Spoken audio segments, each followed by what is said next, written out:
41 miles off the coast of Louisiana, in the oil-rich Gulf of Mexico, sits the Deepwater Horizon oil rig.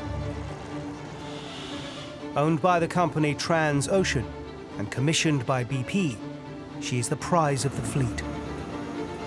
A state-of-the-art, specialist drilling rig, her sole purpose to drill wells down to the deepest oil reserves in the world. I had worked on the Deepwater Horizon for just about 10 years. It was quite a ship. It was actually a ship, not just a rig. I mean, it didn't have any anchors. It wasn't moored to the ground at all. It had these engines that kept it on location using GPS, and the engines motored back and forth to keep it in one spot the whole time. I always found that remarkable. Life on a rig, it's kind of like, I don't know, being at summer camp, I guess. Well, maybe not as fun. I mean, you spend every day with the same guys, and you get to know them really well. And if you work on one particular rig for a long time, you get very close to them. Back in April 2010, my job title was subsea supervisor. It's a unique life. Everybody that's out there, you treat them just like they're your family because you spend more time with them than your actual family. The Horizon crew, they were really the best crew I've ever worked with. The crew has been drilling since October. And the well has now reached the Macondo reservoir, which contains $5 billion of oil and gas. It's 13,000 feet below the seabed, one of the deepest oil wells on record. When you're drilling in deep water environments, there are new risks and the risks are higher. BP were expanding and trying to get into deeper fields because that's where the pay was. And the government was not preventing them from going into these more dangerous fields. And they were pushing the boundaries and dealing with pressures, higher pressures as they went deeper.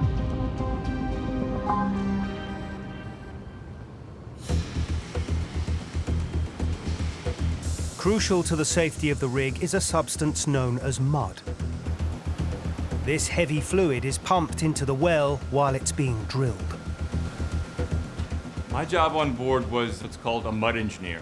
Mud is a term for drilling fluid. Its weight is what holds the oil and gas down. You have to have the right weight in order to hold that pressure trying to come up from blowing out. Drilling the Macondo well has been tougher than expected and fraught with problems. It got the reputation of being called the well from hell because it was just so difficult to get down. Sometimes we would take a kick, like the pressure was actually coming into the well. So yeah, it was a very difficult well to drill and it kind of earned that name. Delays have put the drilling behind schedule. By now, the Deepwater Horizon should have finished the well and made way for a separate rig designed to extract the oil. The crew were getting pressure from BP to get the thing wrapped up. They were already basically $40 million plus over budget because they were 40 days late. Because every day they had to pay $1 million to Transocean to use their crew at that site. So they wanted to finish things up.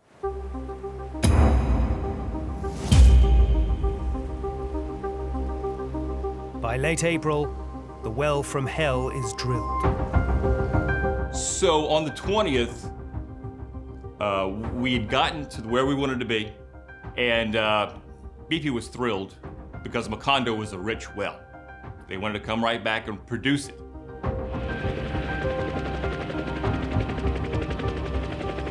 To finish the well, the crew must make it safe by sealing it with a layer of cement. After which, mud engineers Leo Lindner and Gordon Jones can remove the drilling fluid and complete the job. The morning of the 20th, got up like normal, and I met Gordon Jones at 4:30. Every day at 4:30, we would eat. Gordon Jones was my partner. Fantastic guy, just a wonderful guy. He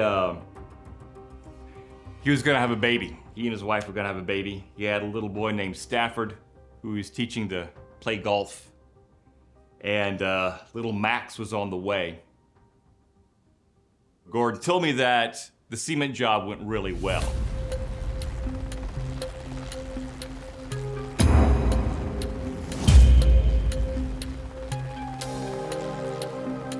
On board the rig, the Transocean crew wants to perform a test. This will confirm the cement seal is secure. But it's time-consuming, and BP wants to skip to the next step. BP was receiving pressure from their bosses in Houston that it was time to get going. BP had a reputation for maybe underplaying safety more than some of the others in the industry. When it came time to make a decision about how quickly to drill the well or how to go about doing the well, they took the riskier option.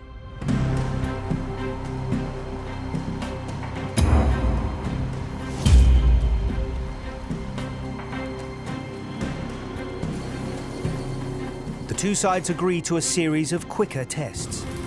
These check for pressure changes that could indicate oil and gas is leaking past the cement seal. The first test is a success. At that moment, I thought they had a good cement job. I thought the well was safe at this point. 3 more tests suggest there might be a leak. And at that point, we didn't know what was going to happen. The readings they were getting were confusing to them, and there was debate between the Transocean crew and the BP company man, who was the person in charge on the rig, about what all these readings meant. The well is connected to the rig by a 5,000-foot-long pipe called the riser. Any leak below puts the Deepwater Horizon in danger of what engineers call a blowout. If the well is leaking, that is definitely a big problem. Gas could get in the riser. Once gas get in the riser, gas expands as it's coming up, and when it hits surface, it's a monster.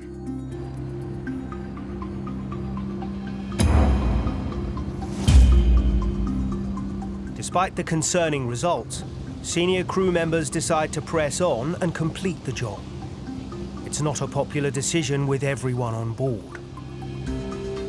At 1800, I come on tower, I go to the rig floor, I witness 2 Transocean supervisors having the discussion about the well. The Transocean supervisor, he was saying that something is going on with the well, that the well was flowing, that we need to close in and do some more tests. It got a little heated. The day Transocean supervisor walked off, immediately turned around and said, "Before you blow this place up, wake me up." The Deepwater Horizon has been contracted by BP to drill one of the deepest oil wells on record. After several months, the 18,000-foot well is complete. The crew has sealed it with concrete to make it safe, ready to remove drilling mud from the pipe that connects the well to the rig. It's the final job for a project that has been beset with delays and rising costs. It was taking a lot longer than they expected. They were getting pressure from BP, the owners of the well, who were paying $1 million a day or so to use the Transocean rig. Once the drilling mud is removed, the well is ready to pump oil, and the millions lost to delays will become billions of dollars in profit. But separate safety checks disagree on whether the concrete seal is secure. And if it isn't, then the drilling mud is the only thing holding the oil and gas inside the well. So there was this conflict between which result to accept, the one that said the well was secure or the one that said the well was not secure.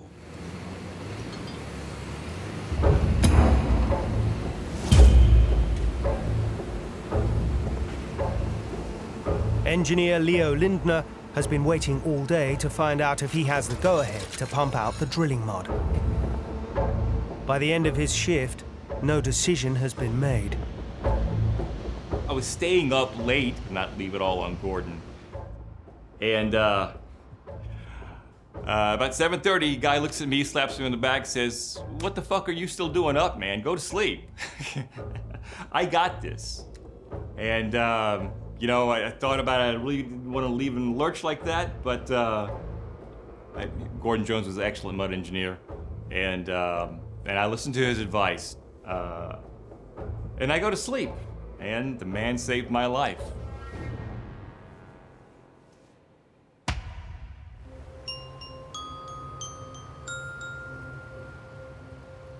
Around 8 p.m., Don Vidrine, who was the BP company man in charge of the well site, decided to go ahead and remove the drilling mud.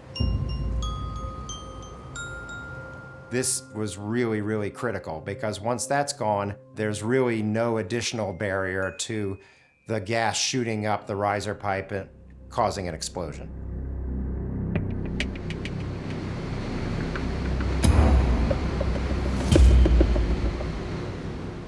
I went to the office to phone my wife because it was my first day back at work. At this point, I didn't have any concerns. The well was secure.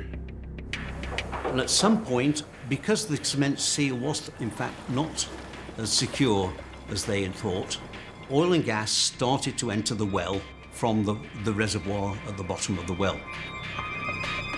Once the high pressure gas escaped, it just shot straight up the mile-long pipe through the Gulf of Mexico.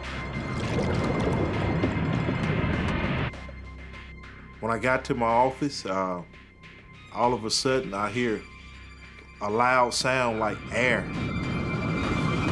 It was like a 500-ton freight train coming up onto the drill floor.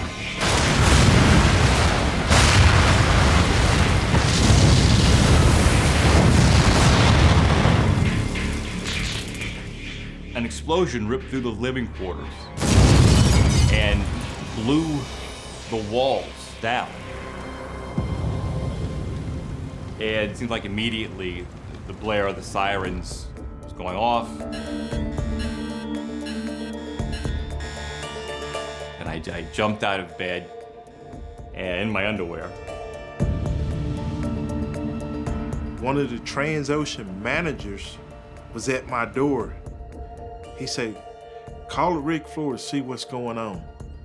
I called the rig floor 3 times. I got no answer. So he went one way. I go up the stairways. I head out. When I get to the starboard side of the vessel, I see an injured body there. He was deceased. The chief mate met me there and he said, "We need to get this guy." And I told him, I said, "No." I said, "We got to go."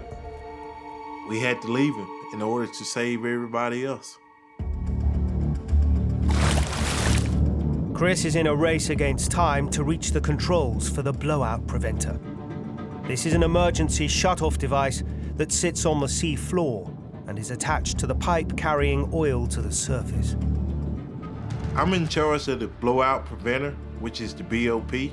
In the event of emergency, if oil and gas was gushing up the well, my job is to hit an emergency disconnect button that would secure the well and detach the rig from the well. I ran to the bridge. I went inside the bridge. I go to the BOP panel. Everything is flashing red lights. So that tells me that the panel is not working. Instantly, I hit EDS. Nothing happened.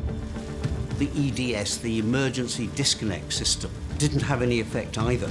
The fire on the rig had reached the stage where there was no longer contact between the rig and the blowout preventer on the seabed for that EDS system to work. When the walls came off and I felt the force of that explosion, I did regret not spending more time with my wife and my children. I didn't know I was going to die or not, but I was hoping that if I did, that they would have good lives. I went out the side door. Once I got outside, that is the first time that I looked up and actually saw the ball of fire that was coming from the rig floor. That ball of fire was so hot, it was just intense. It's the hottest fire I ever seen in my life. And that's when I feared for my life. I realized that we needed to get everybody off the rig as soon as possible.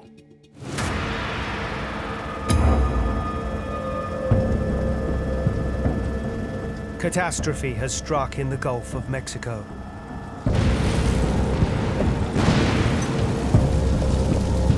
A huge explosion of oil and gas has ripped through the Deepwater Horizon, setting the drilling rig ablaze and putting its 126 crew members in mortal danger.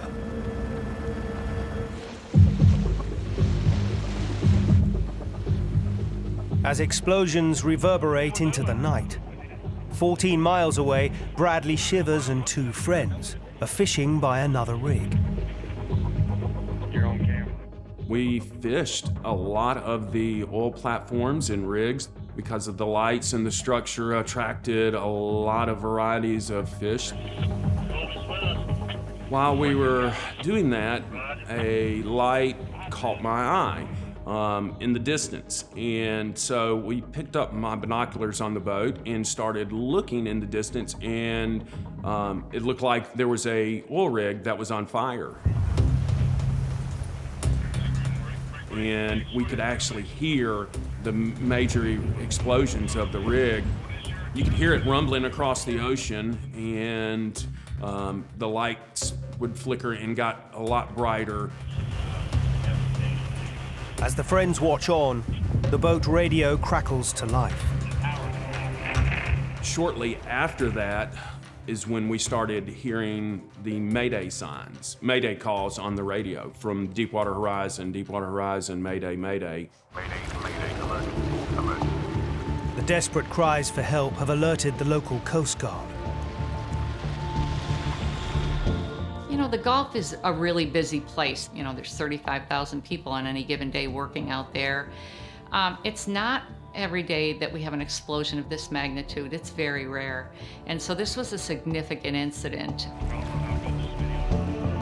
You don't know the status of the crew. You don't know the status of the rig itself. I got it video. We treat it as a serious search and rescue case. As we were hearing the Mayday calls, we were also in contact with the Coast Guard, and the Coast Guard asked us very nicely to please go help. And if you're a boat or a vessel and someone's in distress, you go help. On board the stricken rig, the captain has ordered all crew to abandon ship. So I put some clothes on, and we were told to go to the lifeboats. And it's not till then that I realized the rig was on fire. Everybody else was in the lifeboats. Once I got inside the lifeboat, everybody was freaking out. You know, let's get away from the rig as fast as we can. It was chaotic in the boat because everybody was looking for their friends and, you know, trying to figure out who was missing. Search and rescue choppers arrive, and the lifeboats head for the Damon Bankston. This huge workboat normally stores fluids and waste material from the Deepwater Horizon. But tonight, its cargo is the rig's desperate crew. We were very fortunate that evening to have a Bankston nearby the rig, and they were able to courageously stay close to this exploding rig and assist them in getting away from the platform that was on fire. I remember looking around the lifeboats and not seeing anyone from Gordon's crew, but thinking to myself, it's fine. They're gonna be on the other lifeboat, no doubt. So once we get to the workboat and, they take roll call, see who's missing and who's there. It's really then we understood how many guys were missing. And it was a gut-wrenching moment. There was a continued search for these 11 crew members that were unaccounted for. And that was really important to hold out hope that you might find somebody in the water. Yeah, the boat. They're bringing the mover back on board. Fisherman Bradley and his friends have completed their 14-mile journey. When we pulled up, people were still getting out of the water onto the Damon Bankston, and on the deck of the boat were yelling at us, hey, please go help, please search, there's people missing. So after we cast off to search for missing people, we pulled out and we would look for anything that could possibly look like a person. So we would pull in closer and closer to the rig because that's where most of the debris was. You could feel the heat and you could hear many explosions on the rig, and it was so hot. I do remember we saw a strobe light it looked like it was on the other side of the rig. We saw it flashing several times. So we started going towards it and then it just disappeared. Was that someone? Was it just debris? Was it, could it have been someone? I don't think so, but I've always wondered what happened, with that light that we saw that night. It was a horrific scene, honestly.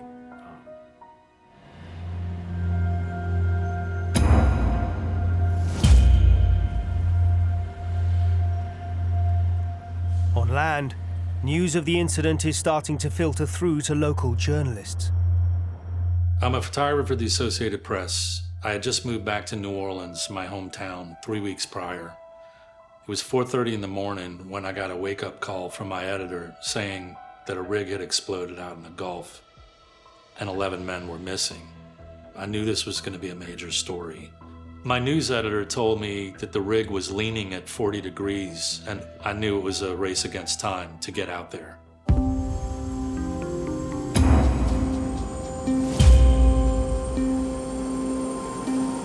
Gerald charters a helicopter to fly to the rig. 40 miles away, the scale of the disaster is becoming clear. Daylight breaks, you can see the sheen on the water.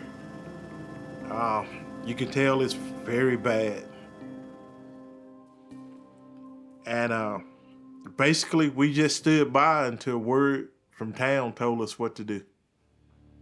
When we finally get out there, we're leaning out of a helicopter with no doors on, 4,000 feet over nothing but blue water and this orange ember of a rig on fire and these 4 or 5 vessels around it in a futile attempt trying to put water on this thing that was raging out of control.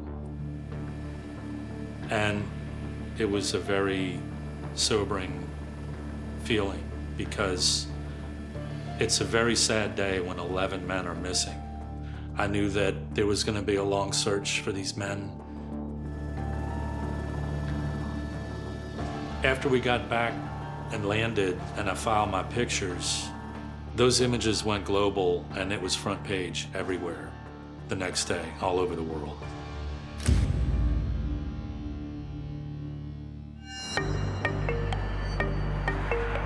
8,000 miles away in Abu Dhabi, well control specialist David Barnett is watching the disaster unfold on TV.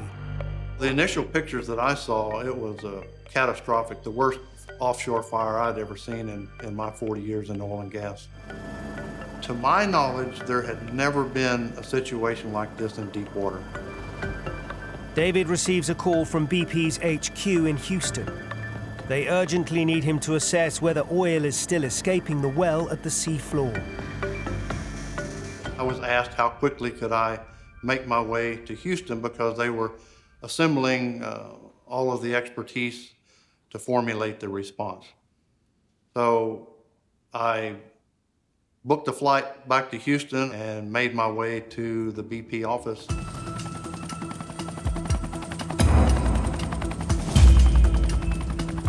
Meanwhile, over in the Gulf, uninjured crew members are told to remain on board the Damon Bankston. BP kept us out there for like a day under the idea that they were the command boat. And I suspect they were trying to get the story straight. Like, how were they going to present this catastrophe that was unfolding right before our eyes? Across America, families of the Deepwater Horizon's crew are desperately awaiting news. And in Baton Rouge, Louisiana, word reaches Gordon Jones's father, Keith. Gordon's wife, Michelle, called me to say that there was a fire on the Deepwater Horizon and that Gordon was unaccounted for, but that there was a boat coming back to shore that had 100 people on it, and that Gordon could be one of those. My wife, she's a teacher. She was getting ready for her day, and she flicks on the TV and she sees my rig on fire. And my company was great. They called her and they told her that I was okay. I was on the Damon Banks. Everyone in the family who was in Baton Rouge gathered, and we sat and waited together, minute by minute, watching events unfold on television, and waiting to find out if Gordon was among those men who was on the boat coming back to shore.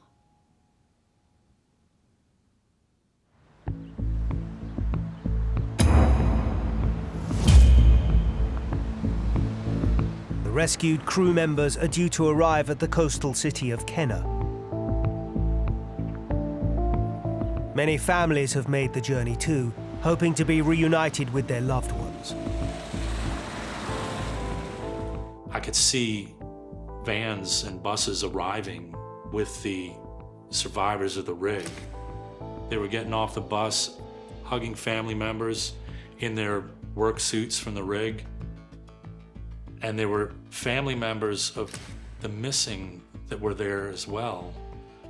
And what a mixed emotion it must have been for all of them. Kind of haunted me for days.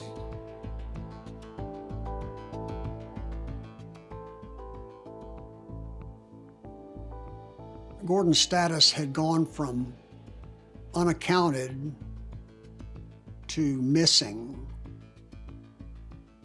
They had a list of the people on the boat, and Gordon's name wasn't on it.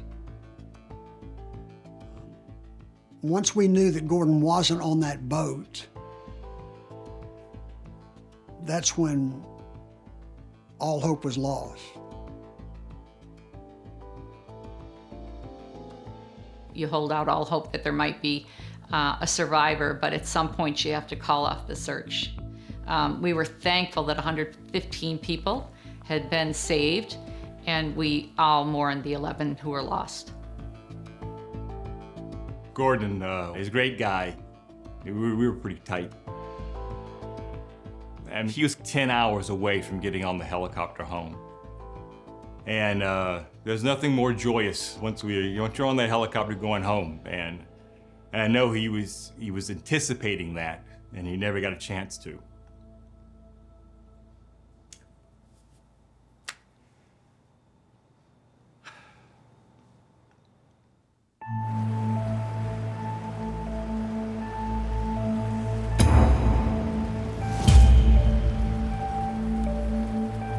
The following morning, the Deepwater Horizon starts to tilt to one side, and its deck takes on water. You can see the rig starting to list more and more. And eventually it listed enough where it was just too top heavy, and it fell over into the sea. When the rig sank, now it's a major salvage operation. It's a major potential pollution operation. That's when we realized that it was going to be a major ecological disaster.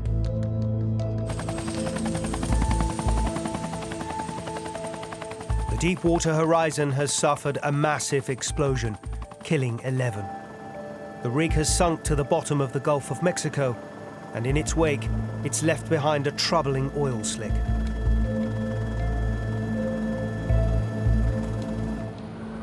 At BP's HQ in Houston, David Barnett has arrived to assess the damage.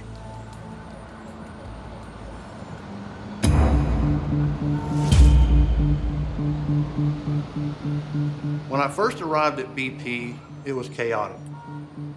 We had about a dozen people working during the day, and then about 8 or 10 people that continued during the night. So it was a 24-hour operation of planning.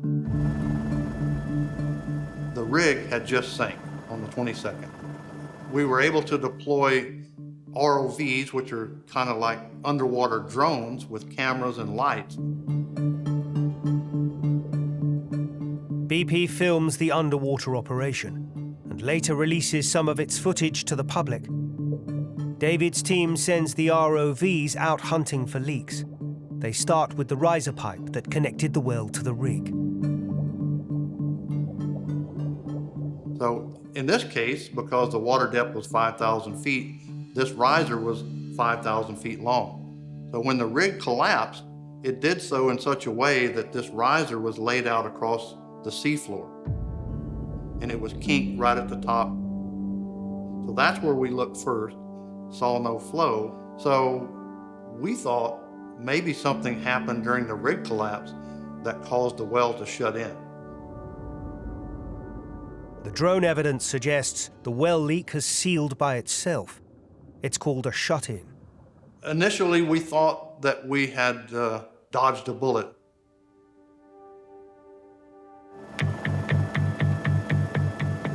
As the hours pass, the oil slick on the surface continues to grow, fueling suspicions that the well is still leaking.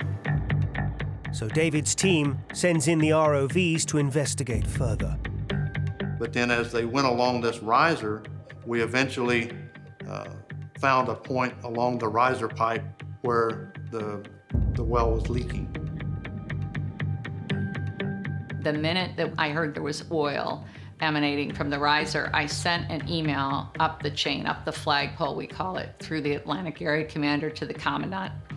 And the subject line was game changer, because I knew we had a potential for a much more severe spill. There are fears tonight that the southern coast of America could be just days away from a major ecological disaster.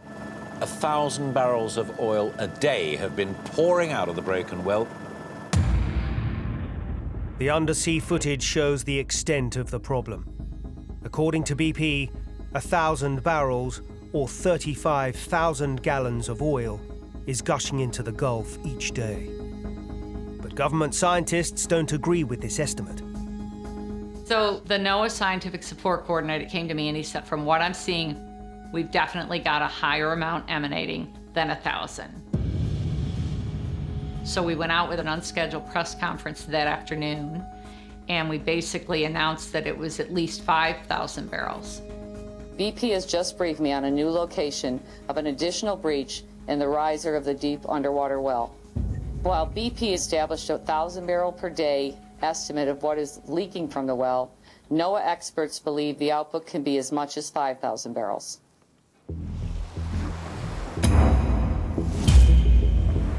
100 miles from the spill site, oceanographer Monty Graham notices something strange in his hometown of Mobile, Alabama. I was going out to the front porch, and I could feel the rain feel. You could feel the rain was coming. And then there was this slight smell of diesel. And then when the rain came, it really started smelling. Then it clicked.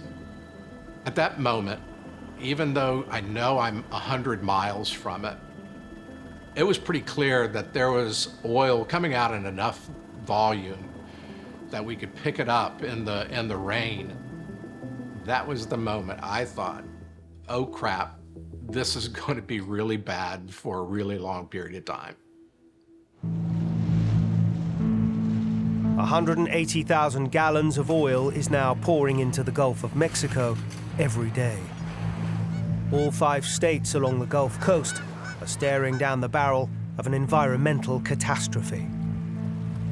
Guys around here, they've been working on their boats for the last couple months, getting ready to go make the opening for the shrimp season. And we don't even know if they're going to be a shrimp season this year.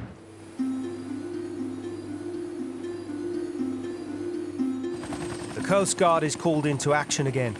Its job now is to contain the colossal oil spill.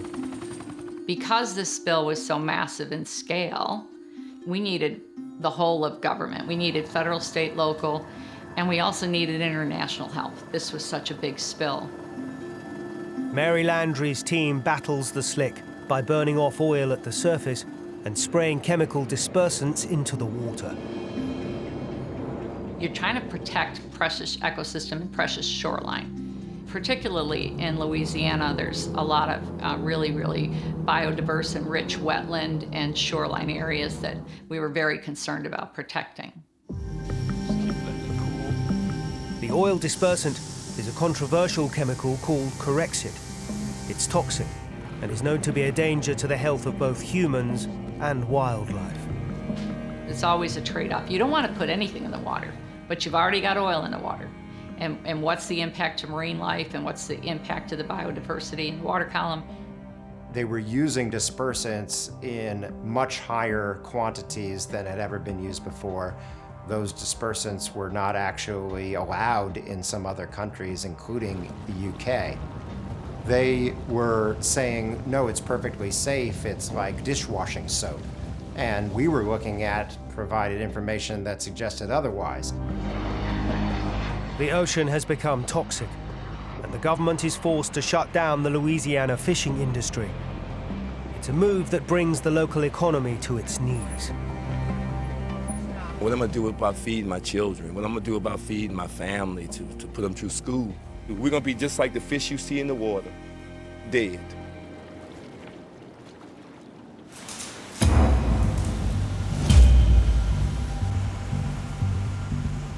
Over in Houston, David Barnett has a plan to stop the oil leak. His team has built a giant structure called a cofferdam. This will fit over the well where it rises out of the sea floor. We had never dealt with any kind of a sustained blowout in deep water. But we were hopeful that once we got the cofferdam over the leak point, we could at least contain the oil. Photographer Gerald Herbert travels out to the site and documents the attempt. We got on a vessel with this containment device. They put these chains and cranes on it. They lifted it up. It was nighttime. Didn't matter. They were working 24/7. They moved this thing out there and they just slowly lower it into the water. You had to fly this underwater robot to the bottom of the ocean to even start working on anything. The problem is on the seafloor, 5,000 feet of water, it's near freezing temperatures, and it's the absolute definition of pitch dark. So it's very much like trying to do something on the moon. Being the only journalists out there, we're reporting back to the world these glimmers of hope. And we're sending these images and these stories back, and everyone's hanging on the edge of their seat, waiting to see if this works. As the cofferdam lowers into the depths, the freezing conditions come into play. Buoyant ice-like crystals form under the structure and begin to push it upwards. It made the cofferdam float back towards the surface. When we weren't able to position the cofferdam, everyone was very disappointed. By this time, everyone recognized that if we couldn't get this stopped very soon, that it was going to be probably the biggest ecological disaster that we've had in the Gulf forever.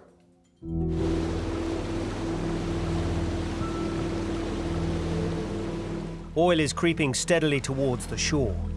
The stakes are particularly high in Plaquemines Parish, a county surrounded on both sides by water. The task of protecting its fragile wetlands falls to local conservationist P.J. Hahn. Early on, I got invited to go on the helicopter to fly the coast. I wanted to see what was actually happening out there. We came across large amounts of oil about probably 50 miles offshore.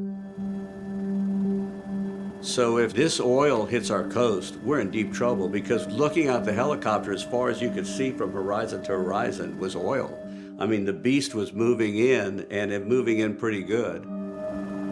P.J. Hahn's evidence suggests BP could be facing an environmental disaster.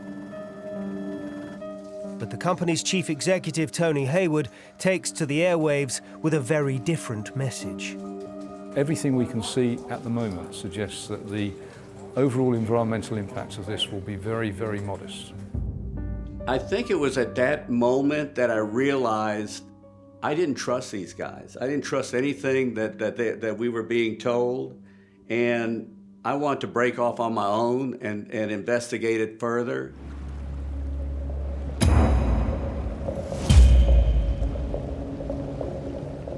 The Coast Guard, under Mary Landry's leadership, is fighting a losing battle against the oil. The anticipation was grueling, sitting there waiting for this oil to come on shore. Neither fire nor chemicals have slowed the slick, steady march towards shore. Mary's team turned to floating barriers called booms. BP was ordering boom from around the world. They literally went to every manufacturer in the world for boom. But the global supply of boom is not large enough to protect the coast of all 5 Gulf states. The governors of Alabama and Louisiana are desperate to protect their own and start a bidding war. We call them the boom wars because every governor had to represent their state. And some of the governors insisted that they needed more boom.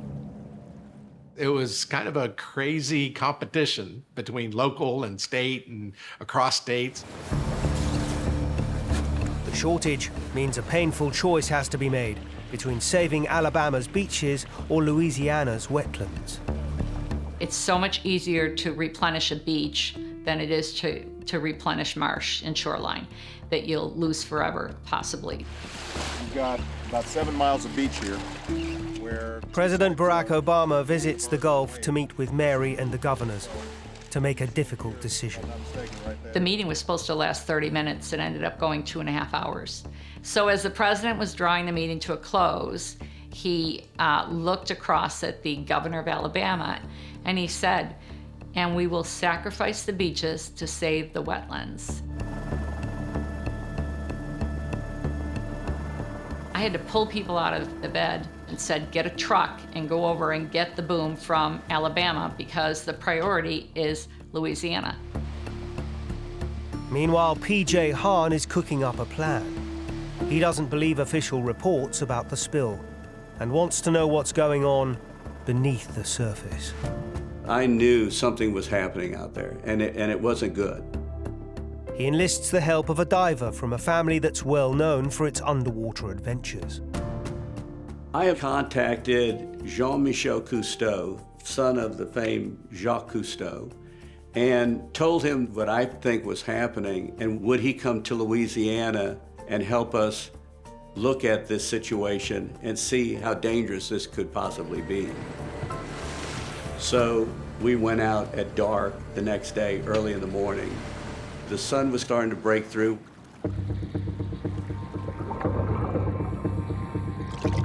As we dove in, I will never forget, as we sunk down, it looked like an Oklahoma dust storm. Thick, thick clouds of oil traveling 40, 50 feet below the surface. There was more oil below the surface than what was above the surface. The Sargassian grass was covered in oil. The jellyfish and anything else around it covered in oil. Sharks that were swimming underneath that, chasing schools of fish that were being pushed down by the oil and feeding on that. So now you have this food chain that's developed with the sharks and the fish feeding on each other and being exposed to this Corexit and the oil, and that can't be good.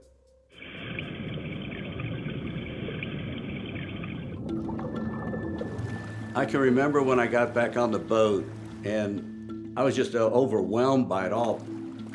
Oil boom is set on top of the water to stop the oil that's floating on top. I knew the booms weren't going to work. I knew the booms at that point were pointless. It's not going to stop the oil. The oil is on the surface. There's no evidence of that. The oil has a specific gravity that's about half that of water. Right. It's very difficult for oil to stay in the column. It wants to go to the surface. Right. I knew that what they were saying was not true. And there was no other piece of equipment that would stop oil in the water column. Knowing the coast like I knew the coast, I thought this is the end of our coastline. I mean, there's just no way that we're going to recover from something like this.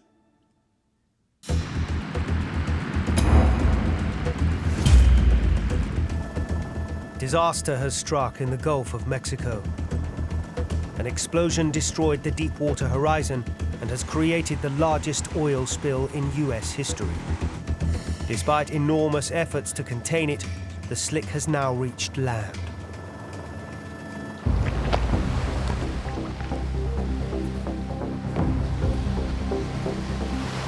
It was a very tough thing to see the coast that how you remembered, and then to see what was happening to the coast and watch it die a slow death.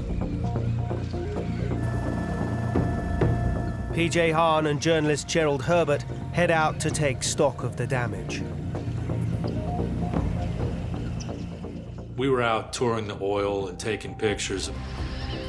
We came across an oil pelican that was starting to go down and die. Hold on a second, let me get a better grip on her wing. And he picked this bird up by the wings and he's trying to help, and it was just so graphic. It was like an anatomical representation of the horror show that was going on and killing our wildlife. It's like, this is the defining moment of this oil spill. I knew then that people would be outraged. The images go global. BP chairman Tony Hayward is forced to change his tune. The defence of the shoreline at this point has not been successful, and I feel devastated by that, absolutely gutted.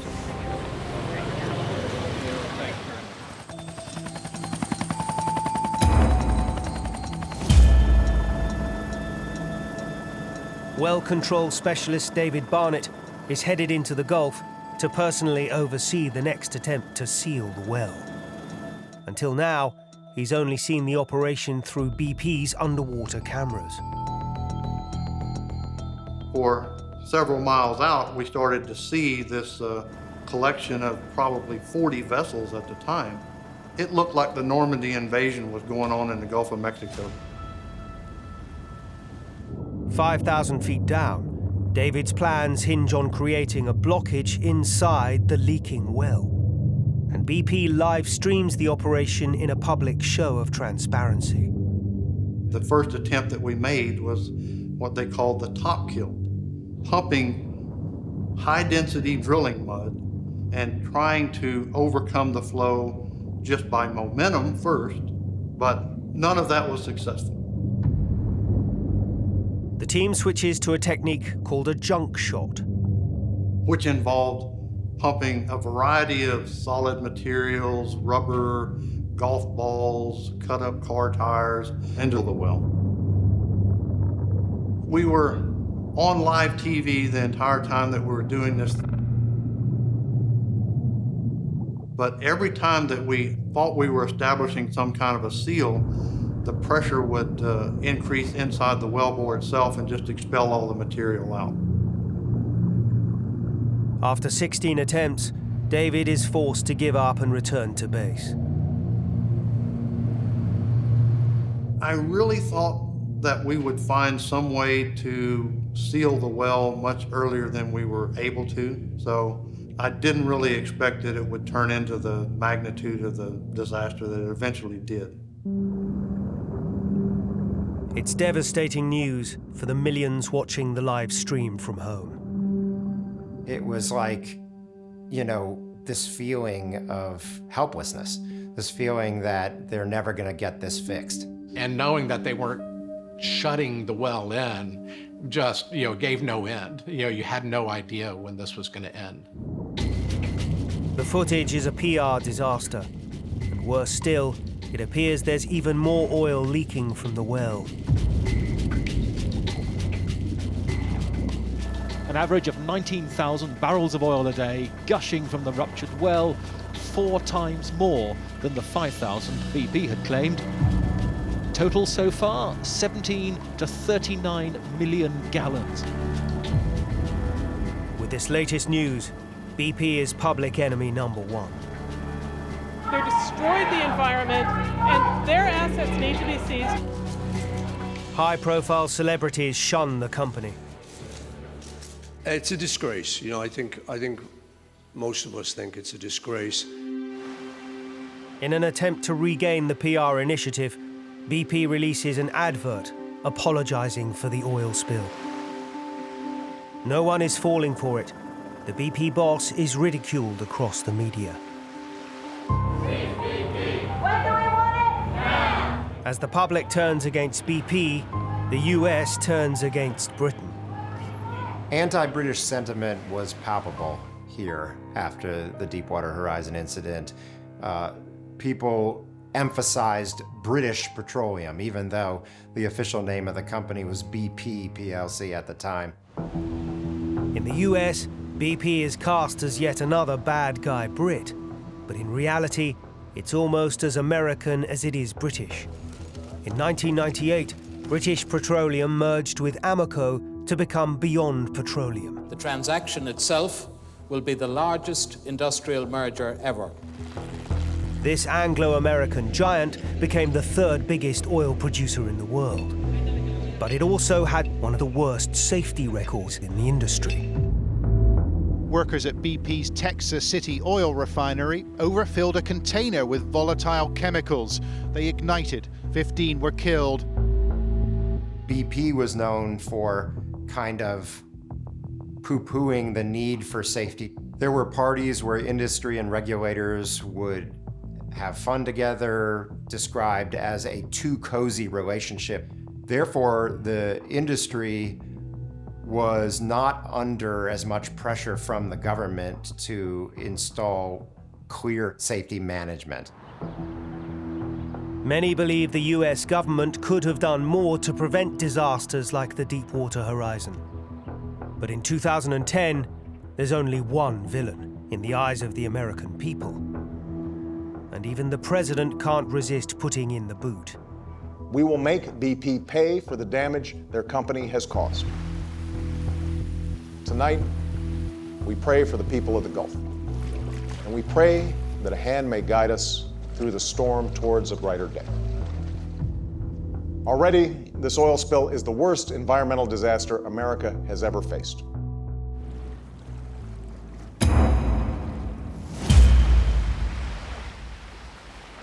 It's 2 months since tragedy struck the Deepwater Horizon, leaving 11 dead.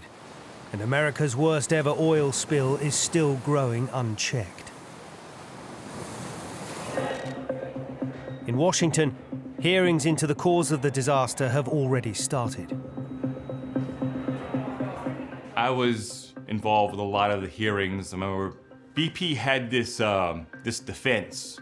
They like opened up with something like, isn't it true that the drilling crew is in charge of keeping the well under control?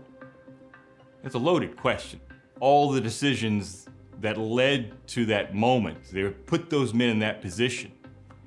That was not their doing.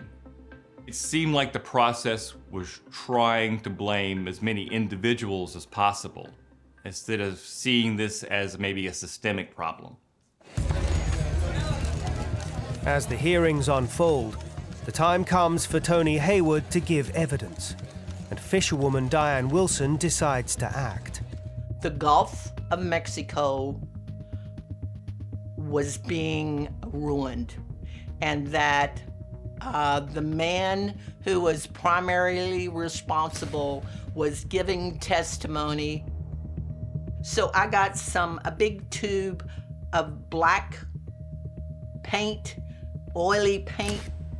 I went down to the Capitol, and when he started testifying, that's when I stood up and I got that paint and I put it all over myself, and I said, this is what it looks like in the marshes of the Gulf of Mexico. You need to be charged with a crime. I said, Tony, you need to be in jail. You need to be in jail. And then I think I pulled out my handcuffs and I said, I'm gonna arrest you. I think I said, I'm gonna arrest you. And that's when all pandemonium broke out. And then they took me to jail. I really felt like I was speaking as a fisherwoman. And I always said, I'm a fisherwoman. I am from the Gulf.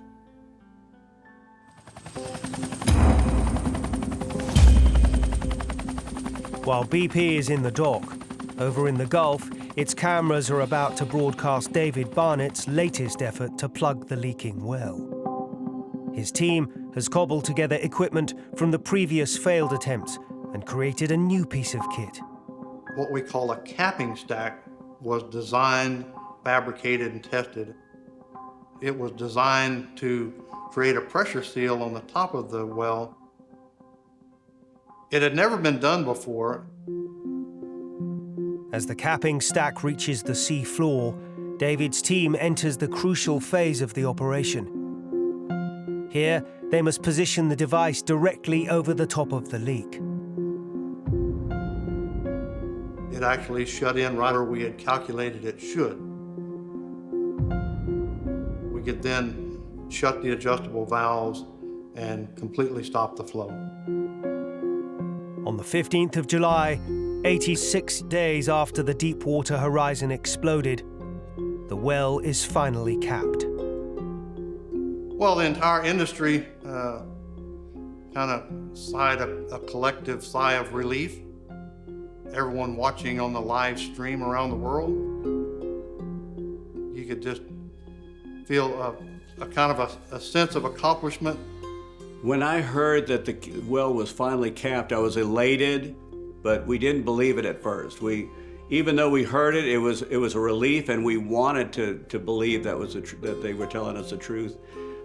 That was probably the only time they did tell the truth.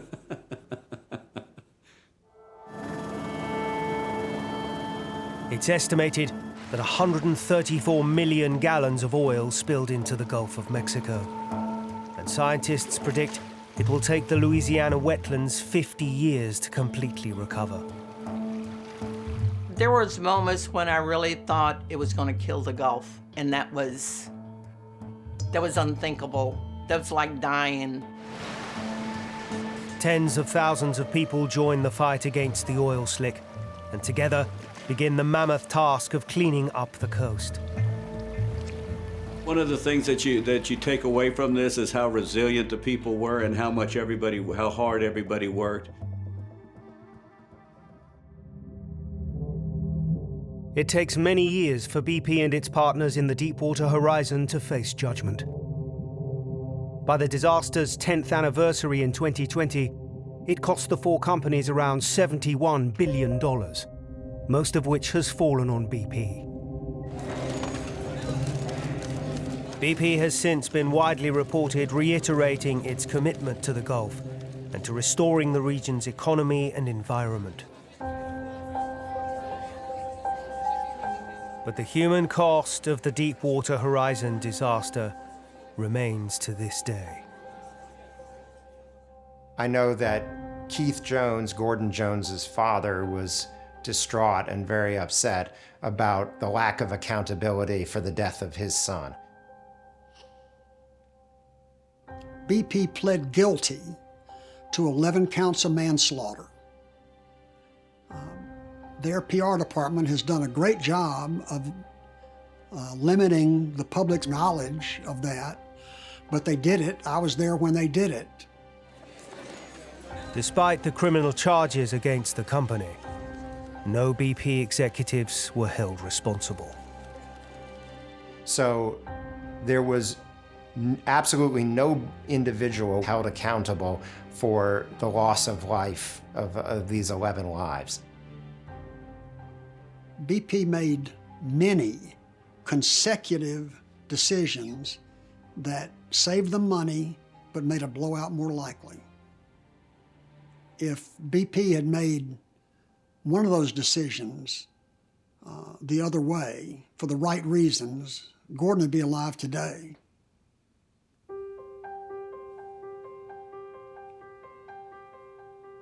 I haven't found peace, and I don't think it'd be right of me to find peace. You know, like, every time I find joy with my wife, my daughters do something wonderful, and they're always wonderful, and I feel joy for them. I know that joy is 11 times lost.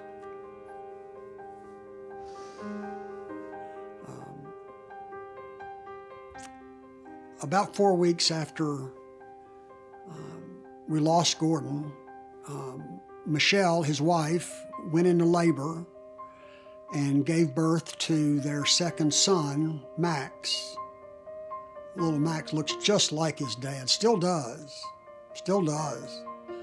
This was a gift, a little gift given Gordon back to us. And you know, I wouldn't have it any other way. In the summer of 2005, New Orleans is under attack. It got scary, put it that way. It got real scary. For the 100,000 people trapped by Hurricane Katrina, this will be a week from hell. It honestly sounded like cars were landing on the roof, and it went pitch black. And then people started screaming. Ferocious winds are followed by deadly floods. In that situation, we know very few people are going to make it. I was stuck, and the next thought was, how do I not drown? The world is transfixed as disaster unfolds. It feels like you're watching a third world country. You're like, this is not really happening. And the most powerful government in the world is frozen by indecision. The president, George W. Bush, was found utterly wanting. There could be thousands, if not tens of thousands of people stranded. I immediately thought that this could be worse than 9/11.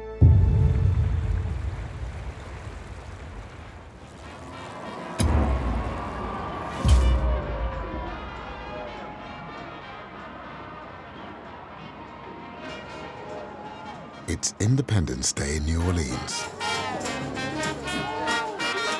And thousands take to the streets in celebration. Tonight the skies are clear, but in this part of the world, summer also means hurricane season. And 1,000 miles from here, it's well underway.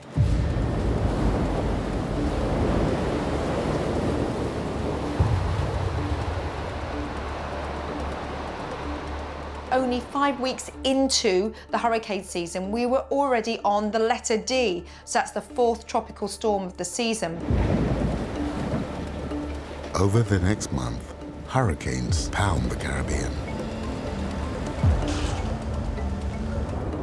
Sweep through the Gulf of Mexico and bombard the coast of America. When Jose hits Mexico on August the 22nd, it's the earliest the 10th storm has ever appeared. So we knew things were going to ramp up further. We were sort of hanging on to our hats and thinking, what could happen next?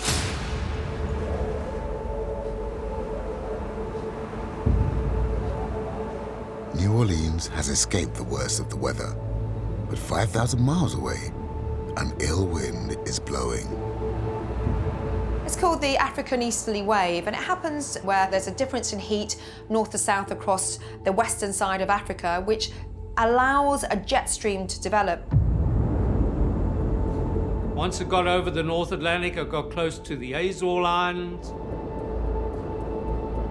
And so it gained more and more energy. And it moved very quickly westwards towards the Bahamas. The wind spun up faster and faster as the storm got higher and higher.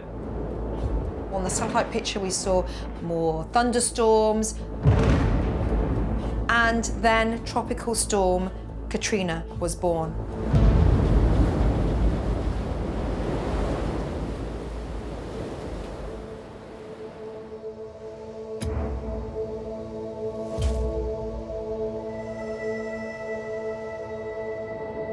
Katrina is headed straight for America, but not New Orleans. Its first target is Miami, Florida. As it approaches, it becomes a Category 1 hurricane with 75-mile-per-hour winds. It's the mildest rating possible, but for British backpacker Jamie Trout, it feels anything but. It was the biggest storm I'd seen. There was debris flying around. It was just a howling sound outside. A lot of the locals were telling us not to worry, it's hurricane season, this happens all of the time. When we woke the next morning, there was quite a bit of damage.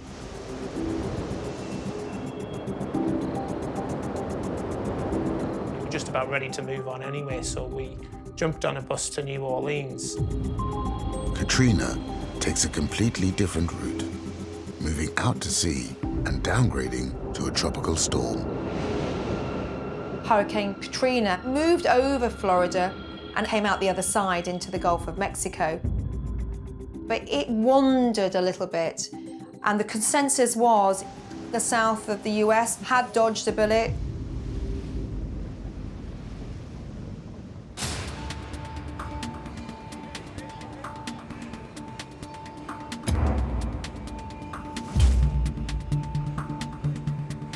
It's Friday afternoon, and New Orleans is getting ready for the weekend. I was hosting a family reunion, and we had a good time. Nobody's mind is really focused on even the possibility of a storm. Kind of looked like maybe hit Alabama. I didn't think it was going to hit us. I can remember talking to a coworker who was worried about it and saying, you know, it's never going to come here. We paint this picture of New Orleans and we say Mardi Gras and look good. We're told to take hurricanes seriously, but New Orleans, we don't really take them seriously because we're so used to having so many of them. I think we never questioned the reality of how bad it could get.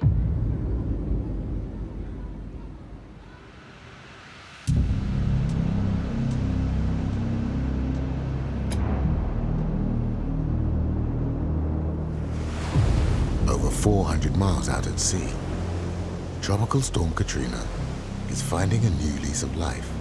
Sea surface temperatures across the Gulf of Mexico were unbelievable. They peaked into the 30s. That's an immense amount of energy just waiting to be taken up by Katrina. The beast was getting bigger and bigger. Storm force winds extended 160 miles from its center. It was just gargantuan. At the Louisiana State University, hurricane specialist Ivor Van Heerden is following Katrina's every move. It just grew dramatically, and so at one stage was close to a Category 5 storm. This hurricane then started to curve northwards until we saw it was coming into New Orleans. And at that time, I went to one of my co-workers and I said, this is gonna be bad. This is it. This is the big one.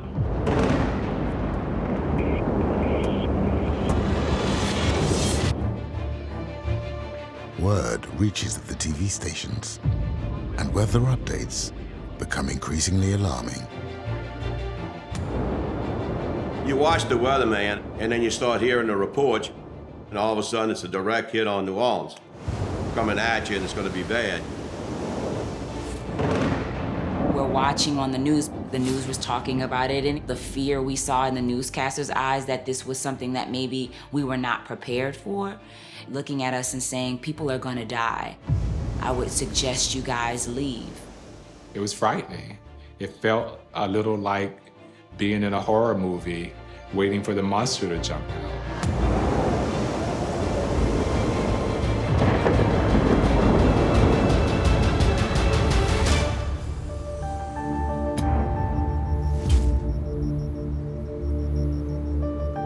Sunday morning, and the mayor of New Orleans turns to television to make a drastic announcement.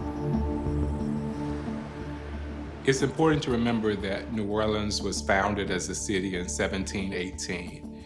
And in 2005, there had never been a mandatory evacuation called for the city of New Orleans.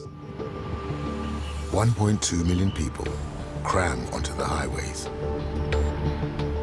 It was very surreal getting on the highway. We headed north to Mississippi, and we still did not think that, you know, we're gonna be gone for more than a few days. We stayed packed for 3 days. We'll come back, and we went into the contraflow. I was on the phone for hours begging all my friends to leave because as of that time, no one wanted to leave. But many of the 100,000 still in the city would leave, if only they had the means. There were a lot of people who were dear to me that stayed, who could not for whatever reason. They had no car, they had no way to get out. If you have to drive for 6 or 7 hours, that's a certain amount of gas you have to spend. If you have to spend 2, 3, 4, 5 days in a hotel, is probably $1,000 in itself. It should be fairly easy for people not in New Orleans to understand why someone on August 29th might say, I can't do it. I can't leave right now.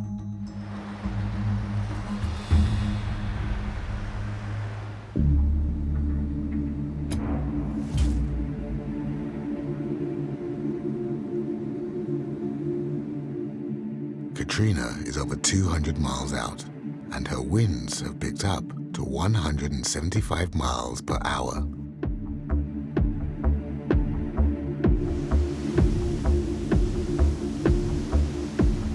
The hurricane is expected to hit the city's eastern wetlands first, and in the suburbs just beyond, fisherman Peter Carica is busy preparing. Took my smaller boat, 21-foot boat, and I kind of brought it in on the trail and tied it on the side of the house that if the water came up, it could float and it'd be right there by the house. While Peter and his wife secure their home, his daughter Christina rounds up the family.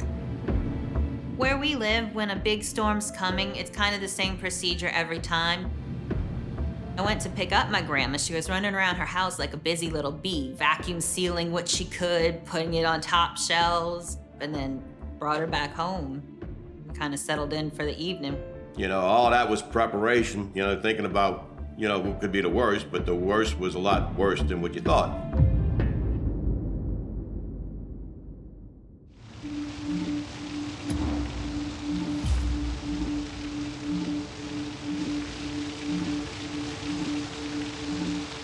The streets within the city were pretty empty and almost barren.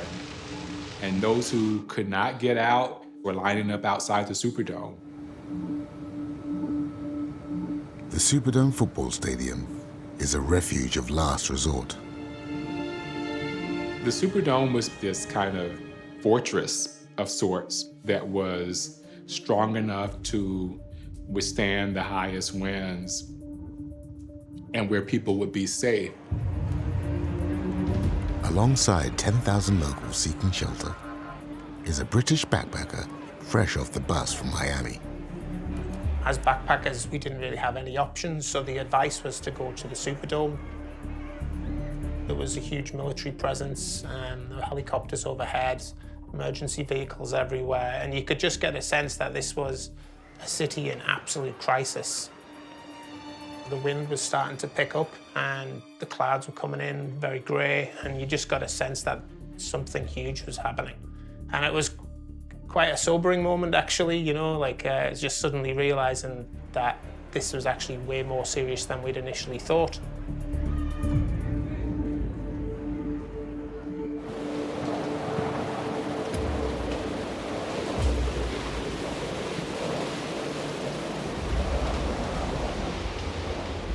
As night falls, the leading edge of the 400-mile-wide hurricane is bearing down on New Orleans.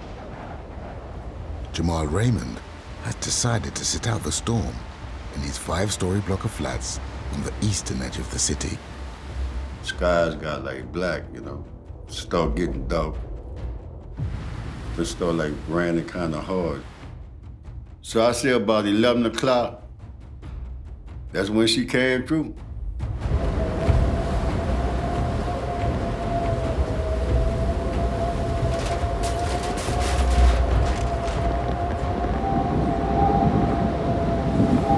Ooh, that's how it sounds, like a ghost or something. The rain pouring up in the air, and it's not raining down here. The rain, it was raining up. I mean, raining. Like pouring going in the sky. It started getting real rocky. I mean, you started getting wind that was, you know, rocking the house, and you could tell something big was happening. Fisherman Peter Garika and his family also have a front row seat for Katrina's arrival. Yeah, I had my wife, I had my daughter came in, we had my mother. You know, we just was sitting there waiting and hoping for the best, you know? You could feel the weather outside picking up. And being half Italian on both sides, the whole family's Catholic, and you had a religious altar on top of one of the dressers, and with little statuettes and whatnot. And as the night went on, there was a Blessed Mother figurine on the altar that the vibration was so bad, it just kept turning around. And my grandma would go over there and turn it the right way, and it would turn back around. And that kind of set an omen of be on edge, be aware, brace yourself.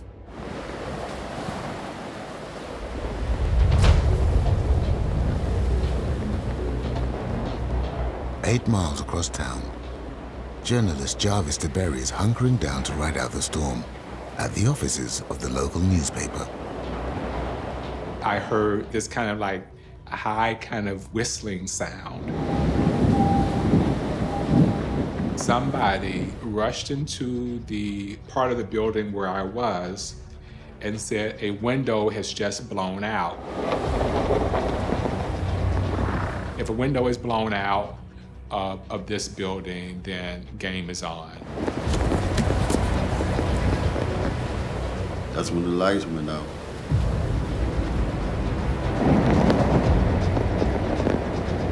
Sound like a freight train outside, you know? Lightning and everything. You ever seen bluish green lighting? It was scary, you know? It got scary, put it that way. It got real scary.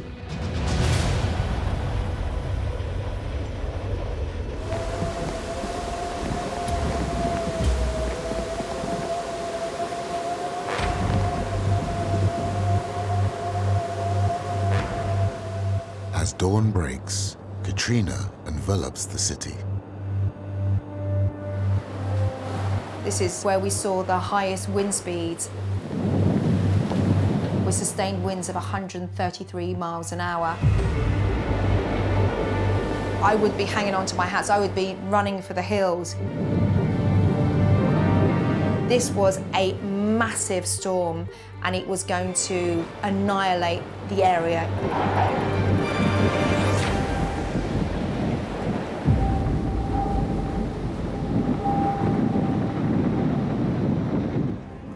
At the Superdome, the city's largest hurricane-proof building is sheltering 15,000 people, including British backpacker Jamie Trout.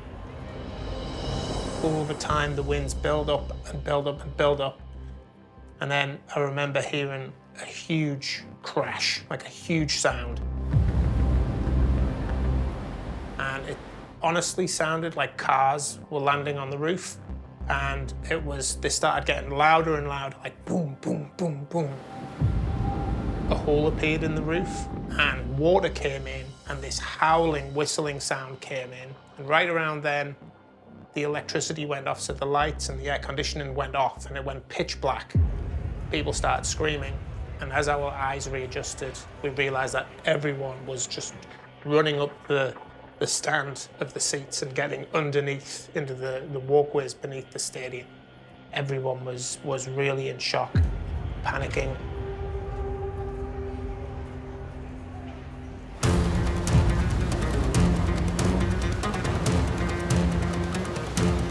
As 130-mile-per-hour winds blast New Orleans, Katrina has another surprise in store. Forming within the hurricane are micro-tornadoes. These micro-scale tornadoes can have winds in excess of 200 miles an hour. So that is even more destructive, and that can annihilate homes, houses, anything in its path. Peter Garika is sheltering in his home in the eastern suburbs, along with his wife, mother, and daughter. The whole thing in a nutshell about getting prepared is you cannot prepare for tornadoes. My dad didn't tell us all of what he was seeing. And for the most part, I'm glad, because it would have made things even scarier. The house was starting to get where you could see the chandeliers move, you know? We moved into his bedroom in the middle of the house. The power had gone out by that time. I could see daylight through the wall, and that was from it shaking and rocking. And when I looked to like my left towards the driveway side, you could see there was a gap. There was something missing.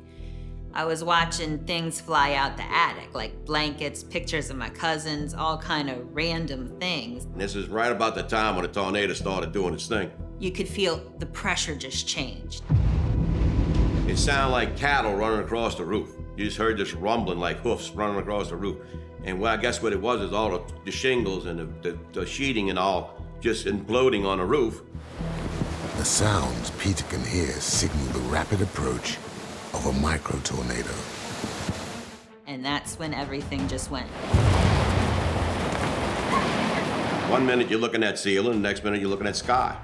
And then things start falling apart. It felt like the floor lifted up and then came back down. And then the carpet like went out from underneath me. The wall I was staring at charged at me. I fell backwards, and that was it. I thought I was dead.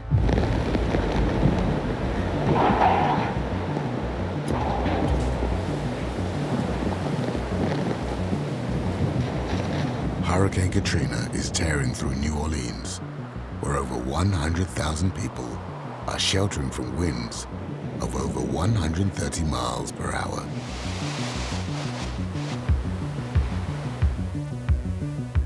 You're just waiting, hoping that the stadium's going to hold. Once we found refuge underneath the seats in the stadium, you start thinking about family and are you going to get out of here safe? It was just feeling completely helpless. You're totally out. Nothing is in your control. You start worrying about what's happening to other people around the city. At this point, Nobody knows how many have died from collapsed buildings and falling debris. But as the hurricane heads towards the city, it not only brings destructive winds, it carries with it a wall of water called a storm surge. This is where water is almost picked up and thrown towards the coast. This happens because the hurricane is a huge area of low pressure. Low pressure means less air. The weight of the air is less, basically lifting up the water and almost dumping it on land.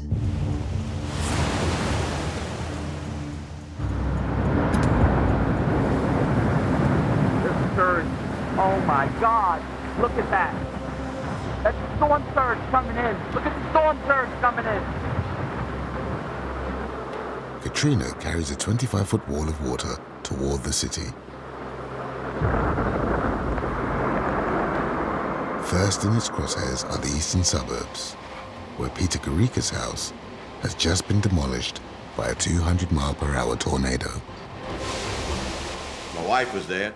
We had my mother, and myself. And I didn't see my daughter because my daughter was still on the floor of the house, and she might have been knocked out, I don't know. Before Peter can look for his missing daughter Christina, the storm surge strikes. It went down quick. The water was coming up so fast, it was like somebody just filling up a bathtub with a fire hose. Just 20 feet away, Christina is lying unconscious. The next thing I knew, I was underwater and stuck to something. My pants had gotten hung up on the fence that was out front, and the water was rapidly rising. Once I realized that it was just my pants, I kind of ripped and got out of that. And the next thought was, how do I not drown? I couldn't really breathe well. It was so cold, and then for whatever reason, anytime I tried to take a breath, it was like if I was in a corset or something made of nails. And I had no idea what was going on. It was just like a sea of stuff and water. My bedroom door happened to be nearby, but even on the door, it was hard to hang on. The rest of Christina's family is in the garden, desperately looking for safe haven. By that time, the water had got over the fence. I get to the tree and I find a cable there, and I tie that around my mama so she don't just drift off in case she can't hold on. And just trying to figure out, the water's coming up rapidly, are we gonna run out of tree? Well, it wasn't a big tree to start off with. At that point, I'm talking to my mom and I notice my wife's gone. My wife disappeared. She drifted off. She couldn't hold on anymore. And that's when I seen my daughter and the dog. I heard my dad scream my mom's name. And so I swam over to him and got in the tree. So we had my mother, myself, my daughter, and the dog in a tree, and wondered where my wife's at. By that point in time, my mom was already out of sight. So I was afraid to ask, was she okay?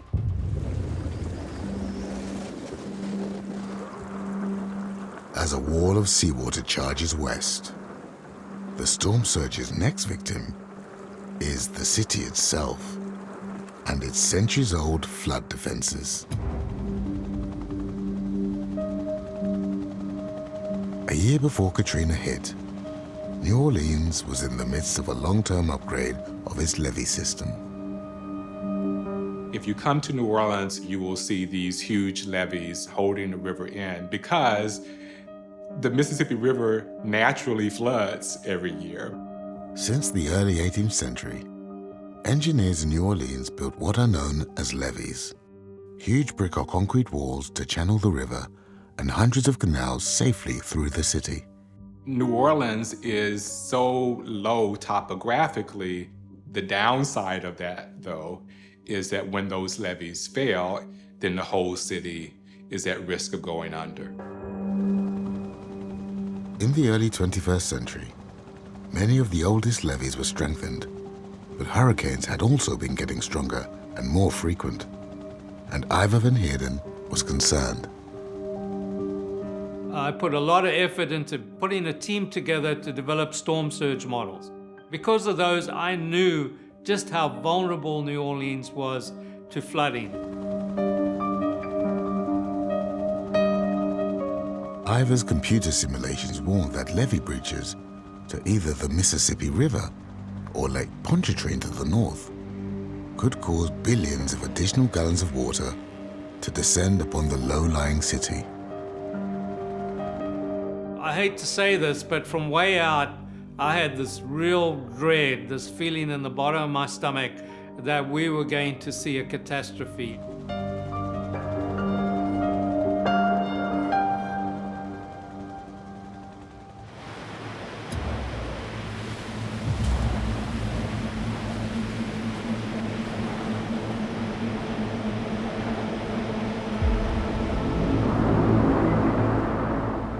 In the north of the city, Fire Captain Joe Fincher is keeping watch over the levees of Lake Pontchartrain.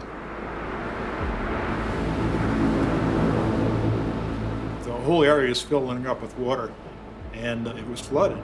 And my firefighter looked over, and he said, "Captain, it looks like the levees broke over there." And I looked, and my heart sank. I said, "Man, I think you're right. I saw it." And at first, it was like a small breach, I would say 6 to 10 feet wide, and the water was just pouring in like, I don't know how to describe it. Within an hour, the force of water rushing out of the lake has cut an enormous hole in the flood defenses. The landscape I saw was just devastation. By that time, it was a 200-foot breach in the levee, and we couldn't drive because there was water surrounding us. The water at that point was 10 feet deep in places. As soon as I saw the levee break, I immediately thought that this could be worse than 9/11. It was sobering that there could be, thousands, if not tens of thousands of people stranded.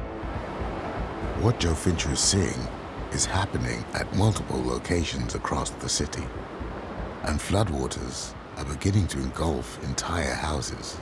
You had these breaches later in mid-morning, the 17th Street Canal, where the wall just literally slid. It slid about 60 to 70 feet. The whole section of the wall slid and fell down. Imagine you wake up to use the bathroom and you step out of your bed and your feet get wet. And you lick the water and it's salty. And your kid's in there and they're sleeping and it's dark and there's no electricity. You can't go outside, the water's rising. So what do? You try and get in your attic. So imagine the panic. It looked like the apocalypse, it really did.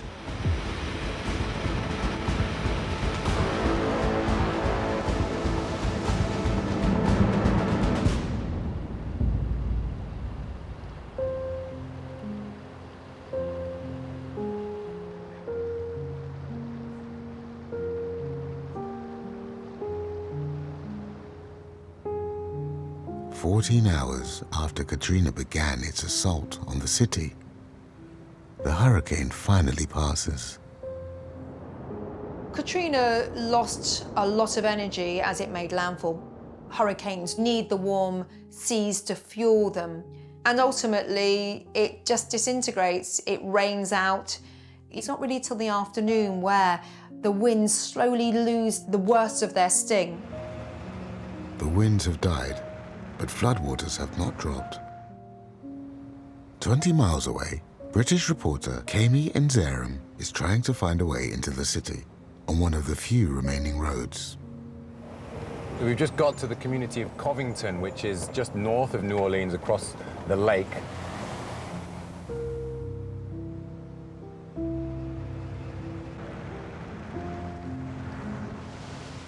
We slowly made our way around the edge of Lake Pontchartrain on the other side of New Orleans. And honestly, it looked like a nuclear bomb had gone off. The place was flattened.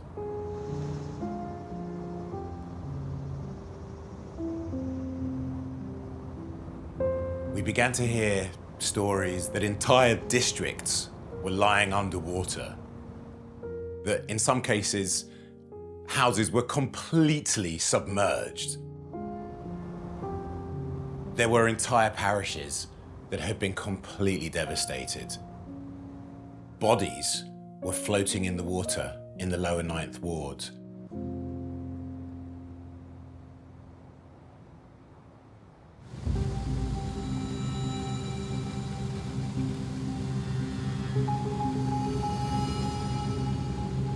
In the west of the city, where flooding is less severe, Jarvis DeBerry decides to leave the shelter of his office and head east to see the disaster with his own eyes.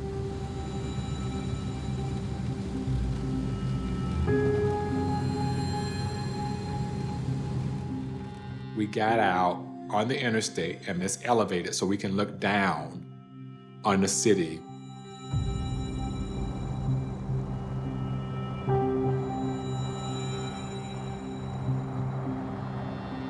We see people in real trouble and see people in real distress. See people that to this day, I don't know if they survived or not. We went as far as we could go.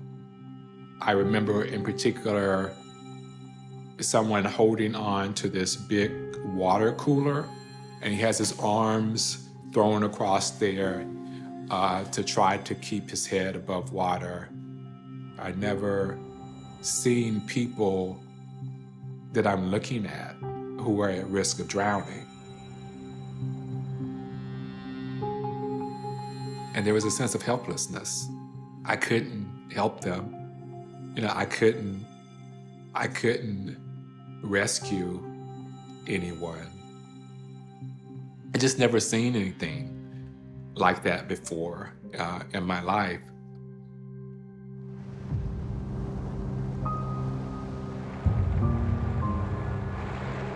In the 9th Ward, the reason for the extreme floodwaters is clear. The industrial canal has burst, and water is still pouring in. 2 big sections failed. One so badly that a barge floated out from the canal over the breach and landed on a house. This should never have happened.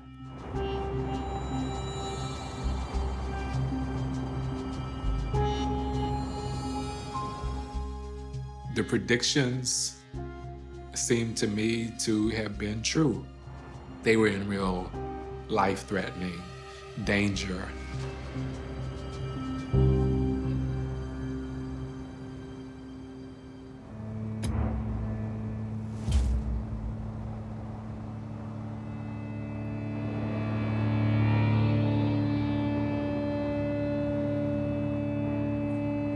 It's 2 hours since Hurricane Katrina's winds died away, and tens of thousands are still trapped. News is beginning to filter out of the city, and the major networks are quick to react to the horror. Here in Slidell, 300 are estimated to have died, mainly in their attics, trying to escape the rising waters. Beachfront homes are matchwood, roofs and boats enmeshed in the wreckage.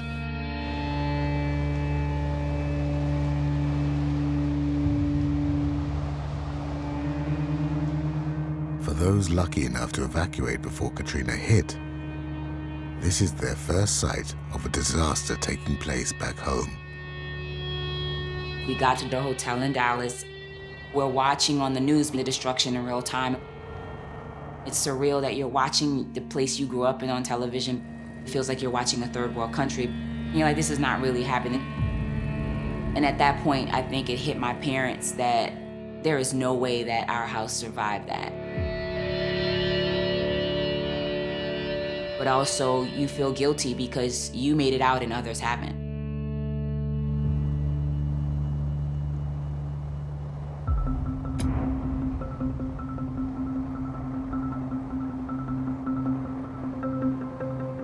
In the eastern suburbs, fisherman Peter Carica has spent the past 7 hours clinging to a tree alongside his mother and daughter.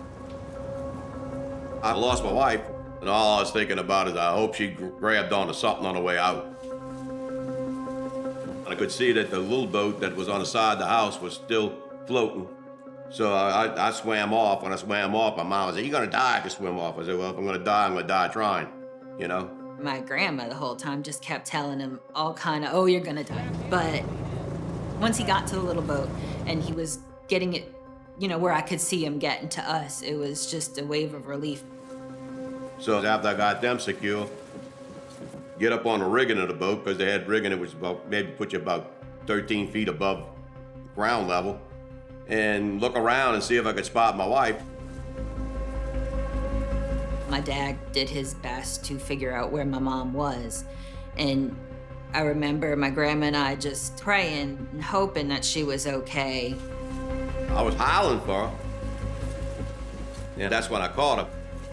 And I could see her with a stick with a piece of plastic on it, waving it, trying to get my attention. Peter's wife has been washed a block away and is clinging to debris from the destroyed homes. She was weak, and I was getting weak by that time.